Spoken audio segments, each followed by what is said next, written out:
Hi hello, ഞാനിന്ന് വളരെ പെട്ടെന്ന് ചപ്പാത്തിക്ക് വേണ്ടി ഉണ്ടാക്കിയൊരു മുട്ടക്കറീൻ്റെ വീഡിയോ ആയിട്ടാണ് വന്നിട്ടുള്ളത്. അതിന് വേണ്ടി ഒരു സവാള തൊലി കളഞ്ഞെടുത്ത് ചെറുതായി ഇതുപോലെ അരിഞ്ഞെടുത്തു. അതിൻ്റെ കൂടെ തന്നെ നല്ല പഴുത്തൊരു തക്കാളിയും കൂടെ അരിഞ്ഞ് ചേർത്ത്, ഒരു പച്ചമുളകും കൂടെ അതിൻ്റെ കൂടെ കഴുകി മുറിച്ച് ചേർത്തു.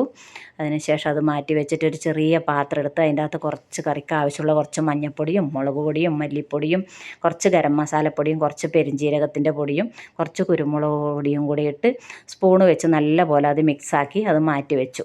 അതിനുശേഷം ഒരു റൗണ്ടിലെ പാത്രം എടുത്ത് ആവശ്യമുള്ള മുട്ട അതിൻ്റെ അകത്ത് വെച്ച് വെള്ളവും കൂടെ ഒഴിച്ച് അത് മാറ്റി വെച്ച ശേഷം കുക്കർ അടുപ്പത്ത് വെച്ച് എണ്ണയൊഴിച്ച് എണ്ണ ചൂടാകുമ്പം നമ്മൾ മിക്സാക്കി വെച്ച പൊടി അതിൻ്റെ കൂടെ ചേർത്ത് 2-3 പ്രാവശ്യം ഇളക്കി അതിൻ്റെ പച്ചമണം മാറുന്നവരെ ഇളക്കിയ ശേഷം മുറിച്ച് വെച്ച കഷ്ണങ്ങളും കൂടെ അതിൽ ചേർത്ത് നല്ലപോലെ ഒന്ന് ഇളക്കി മിക്സാക്കി കഷ്ണം നല്ലപോലെ മിക്സാക്കിയ ശേഷം അതിൻ്റെ അകത്ത് ആവശ്യത്തിനുള്ള ഉപ്പും കൂടിയിട്ട് ഒന്നും കൂടെ ഇളക്കി ഉപ്പ് ഇട്ട് ഇളക്കിയ ശേഷം കുറച്ച് കറിവേപ്പിലയും ഞാൻ അതിൻ്റെ അകത്തിട്ട് കുറച്ച് ആ തക്കാളി സവാളയും കൂടെ വേവേണ്ട ആവശ്യത്തിനുള്ള ഒരു 1/2 ഗ്ലാസ് വെള്ളവും കൂടെ ചേർത്ത് നല്ലപോലെ ഒന്ന് ഇളക്കി ജോയിൻ്റാക്കി. നമുക്ക് സമയമില്ലാത്തപ്പോൾ പെട്ടെന്ന് ഉണ്ടാക്കാൻ പറ്റുന്നൊരു മുട്ടക്കറിയാണ്.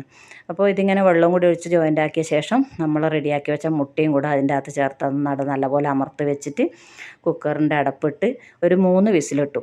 3 വിസിലിൽ നല്ലപോലെ നമ്മളെ സവാളയും തക്കാളിയും മുട്ടയും എല്ലാം കൂടെ വെന്ത് വന്നു. മൂട് തുറന്ന ശേഷം മുട്ട മാറ്റി വെച്ച് ഒന്നും കൂടെ തീ കത്തിച്ച് സ്റ്റൗ കത്തിച്ചിട്ട് കറി നല്ലപോലെ ഒന്ന് തിളപ്പിച്ച് നമ്മൾ ആവശ്യത്തിനുള്ള വെള്ളം വറ്റിച്ചെടുത്ത ശേഷം നമുക്ക് എത്രയാണോ വേണ്ടതെന്ന് വിചാരിച്ചാൽ വറ്റിയ ശേഷം കറക്റ്റ് ഉപ്പ് വരുമെല്ലാം നോക്കി മുട്ടയും തൊലി കളഞ്ഞ് അതിൻ്റെ അകത്തിട്ട് നല്ലപോലെ ഒന്നും കൂടെ തിളപ്പിച്ചാൽ സിമ്പിൾ മുട്ടക്കറി റെഡി. നിങ്ങളൊന്ന് ഉണ്ടാക്കി നോക്കുക കേട്ടോ. വളരെ പെട്ടെന്ന് ഉണ്ടാക്കാൻ പറ്റും. പെട്ടെന്ന് ഉണ്ടാക്കിയാലും രുചി ഒട്ടും കുറവില്ല. ഓക്കേ.